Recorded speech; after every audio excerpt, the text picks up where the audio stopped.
ಓಹೋ ಭೀಮಸೇನ, ನೀನು ಸಂಧಿಗೆ ಸಂಬಂಧಿಸಿ ಇನ್ನು ಅರ್ಜುನ ನಿನ್ನ ಹಬ್ಬಿ ಗೊತ್ತಾ?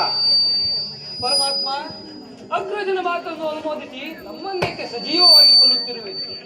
ಆದಿಯಿಂದಲೂ ಅಪಮಾನ, ಅಪಜಯ, ಅರಿಷ್ಟಗಳೇ ನಮ್ಮ ನಮ್ಮೆಯ ಇಷ್ಟ ದೈವಗಳಾದವು.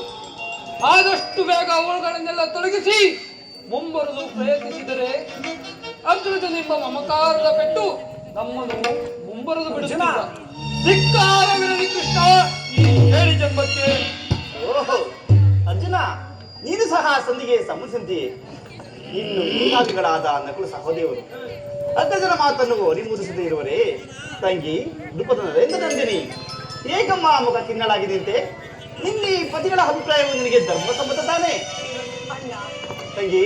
ಮಾಡದಿಗಾದ ಅಪಮಾನದ ಕಡೆಗೆ ಲೇಷವು ಗಮನ ಕೊಡದೆ ಭಾರಿ ಭಾರಿ ಸಂಧಿಗಾಗಿ ಪ್ರಯತ್ನಿಸುವ ಈ ನನ್ನ ಪತಿಗಳ ಅಭಿಪ್ರಾಯವು ಧರ್ಮ ಸಮ್ಮತವೆಂದು ನ್ಯಾಯ ಸಮ್ಮತವೆಂದು ಹೇಗೆ ಹೇಳಲಿ ಅಣ್ಣ?